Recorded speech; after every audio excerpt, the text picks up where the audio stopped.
So, yun, okay. Hey guys, so good morning. So, update tayo dun sa mga setup natin, no? So, currently, so ito yung sinasabi natin kagabi.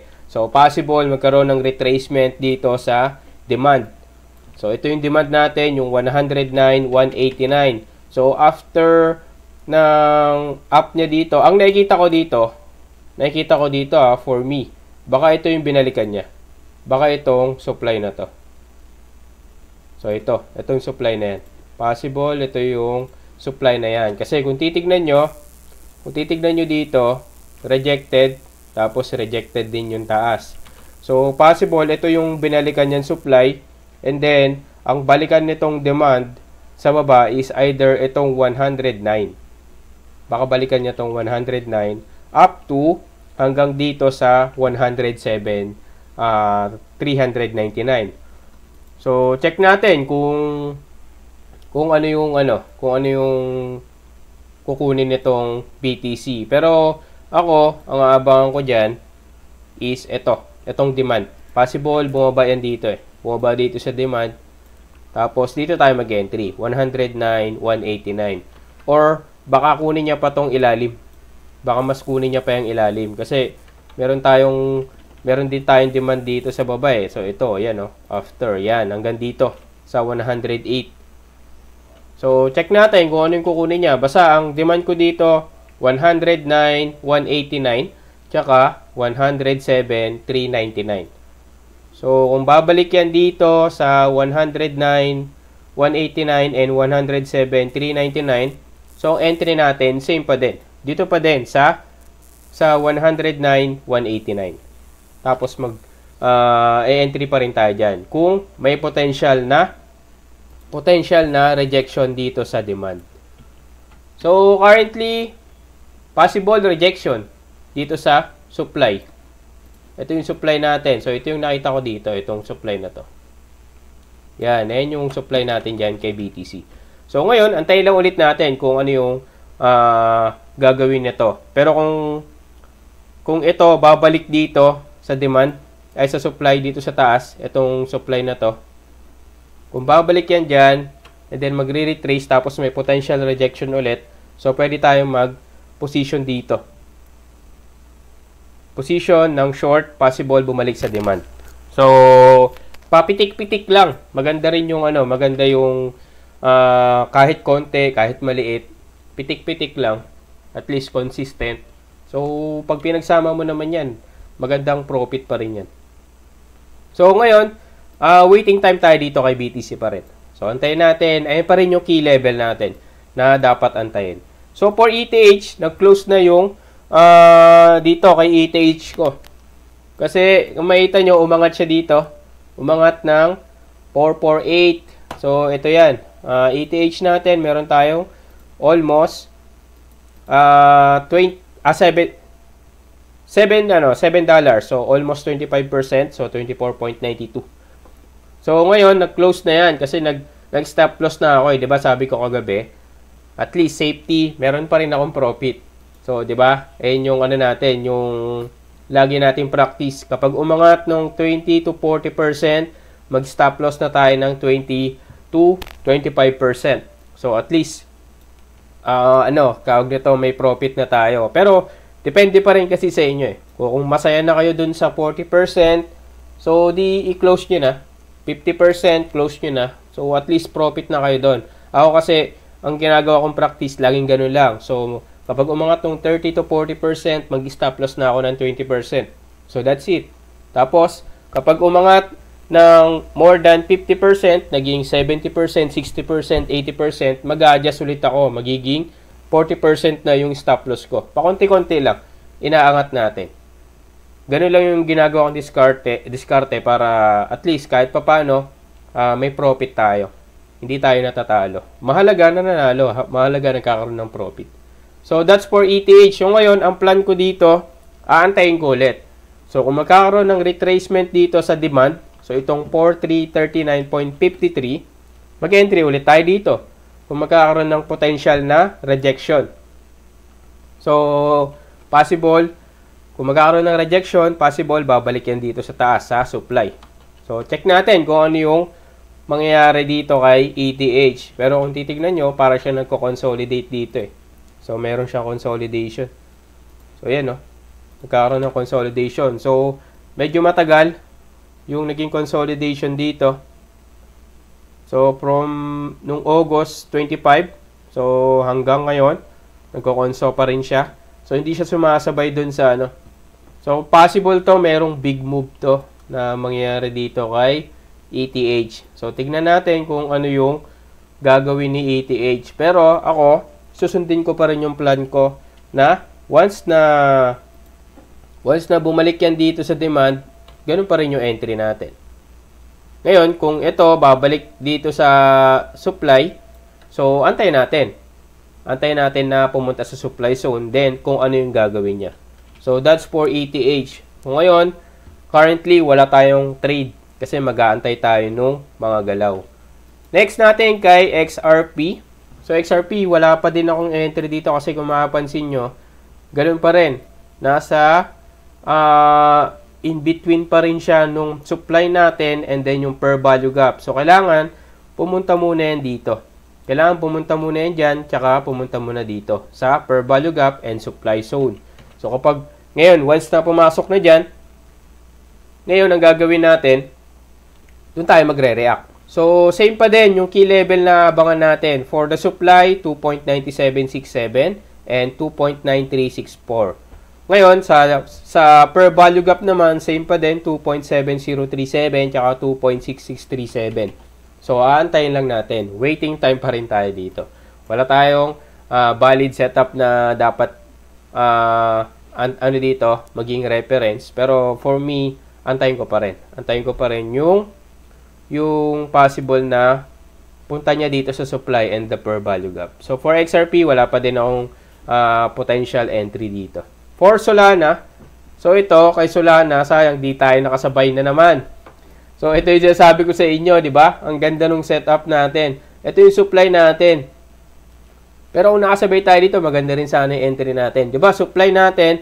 So, ngayon, nagkaroon ng rejection dito. Di ba? Sabi natin, once na magkaroon ng rejection, potential rejection, possible, bumaba yan. Bumalik yan dito sa demand. So, ngayon, ito yung possible na balikan niya, yung demand. So, ngayon, kung magkakaroon ng retracement dito sa supply na 212, pag nagkaroon ng retracement dyan sa 212, and then may potential rejection ulit, pwede tayo mag-ano dito. Pwede tayo mag-entry dito. 212. Pag bumalik sa 212. And then, kapag dire-diretso baba naman, and bumalik sa 198, and then may potential rejection dito sa demand natin na 198, pwede tayo mag-long. Pero kung makikita nyo, ang ganda sana. Ganda sana nung short position natin dito. So, above lang konti dyan, no? So, meron na sana tayong profit dito na 20%, almost 20%. Kasi from 212, 206 na lang. Pero okay lang. Kasi hindi naman natin lagi nababantayan yung market kasi busy rin naman tayo. So, okay lang yung ganyan. Na at least, nakikita natin na yung setup natin is effective. So, ang kailangan lang natin gawin, magantay. So, ngayon, ayun yung plan natin dito. Once na bumalik sa 212, and then may potential rejection sa supply. So, yun, mag-entry tayo ng short. Tapos, target natin, demand area or demand zone. So, kung ito hindi na babalik, ang aantayin ko na is itong demand. Yung 198. Pag nakuha niya yung 198, doon tayo maglulong. So, that's for Solana. So, kagabi, ay kaninang umaga pala, meron tayong profit dito kay Red. Si Red, diba? Ito, sabi natin, diba, kagabi. No? Meron tayo ditong entry sa 0.4259. So, ito yan. Naka-profit tayo dito. Pasok din yung entry natin dito kay Red. Ayan, naka 52.79 tayo dito. Naka $15 tayo. 15.57. So, yan. Nag-entry tayo ng nag-trigger yung entry natin ng 0.4262. And then, nag-close tayo ng 0.4412. So, umabot pa to ng 100+%. Ang ginawa ko lang, nag-adjust lang ako ng stop loss ko ng 52.7 anong ano ko dito, 53 ata eh. 53 ang sinet kong stop loss. So, kung makikita nyo, ang ganda nung entry natin dito. Kasi, nag-consolidate siya dito, umangat. Ngayon, ang tinitingnan ko dito, ang titignan natin dito, bumalik siya, di ba? Bumalik. Ngayon, natitignan ko dyan, once na bumalik yan dito sa demand zone natin, magti-trigger ulit ako ng long dito for 0.4259. So, ayan yung iti-trigger natin ulit dyan. Pero, antayin ko muna bumaba dito sa demand zone. So, ngayon, possible kasi retracement yan eh. After ng big move niya paangat, tapos nagkaroon ng matinding balik dito sa demand zone. So, possible retracement. So, ngayon, antayin natin yan. Antayin ko kung ito magkakaroon ng rejection ulit, magti-trigger ulit ako dito. Okay? Sayang to kung nakita natin din tong per value gap na to sa 1-day time frame. So, yan ang ganda ng retracement ng rejection dito. So, sa 1-day time frame, baka ito yung binalikan niya. Baka ito yung binalikan niya. Itong supply. Itong area na, itong ano na to, candle na to. So, ang candle na yan is 0.442 tsaka si 0.4707. So, ngayon, ang target niya na balikan, possible ito. Itong support ng per value gap. So, itong 0.39. 3906. So, ayan yung possible na balikan yan. Mamaya, tingnan natin kung ano yung magiging galaw ng market dito kay Red. So, ako at least na, kumbaga pitik-pitik lang tayo dito. So, that's for Red. Ngayon, tinitingnan ko rin to, yung WLFI. So, ang nakikita natin dito, possible bumaba pa to. Kasi meron tayong symmetrical triangle na na-plot dito. Ngayon, binasag niya na yung symmetrical triangle. Oh. Pero hindi ako sumabay dyan. Ayoko sumabay dyan. Ngayon, ang antay ko lang dyan, yung, yung magandang entry. Nakita lang natin to, symmetrical triangle. So, binasag niya yan. Possible, lumuha pa to. Possible, bumaba pa to. Pero, check natin kung ano yung Pero, ang entry ko kasi dito sana, kung bumasag sa taas, ito sana, yung itong demand natin dito. So, itong 0.2434 ang entry natin sana dito. Ngayon, antayin natin kung ano yung magiging galaw ng market dito kay WLFI. Tapos, kay Tau, si Tau naman, Tau. So, ito, ganun pa din eh. Nag-consolidate pa rin siya dito. Ang possible entry natin dito is 0.1707040. Kung bababa pa yan, mag-aantay pa ako. Antayin ko pa yan. Gusto ko nga, pumunta pa siya dito sa 0.11865. So, dito tayo mag-entry kasi ito yung demand zone natin dito. Ito, supply zone kasi ito eh.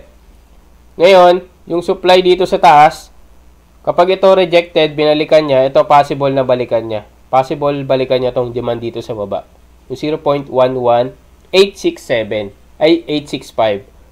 So, sana mag-retrace siya dito kasi ito yung kumbaga, ito yung supply natin. So, palitan natin to. Baka nalilito. Yan, gawin natin red yung demand natin. Supply natin is yellow. So, possible yan yung supply na binalikan. So, ito. Yan. Ayan yung supply niya. So, check natin kung babalik ba to dito. Pag bumalik yan dyan, pwede tayo mag-entry ng short. Ang target niyan, possible itong demand. So, waiting time pa din tayo. Wala tayong entry ngayon. Pero so far, kahit papano, meron tayong nagiging profit. Pakurot-kurot lang. So, that's for technical analysis natin. So, antay-antay lang tayo. So, ngayon, waiting time. So, update lang tayo. So, this is Kuya Ben Crypto. Peace out.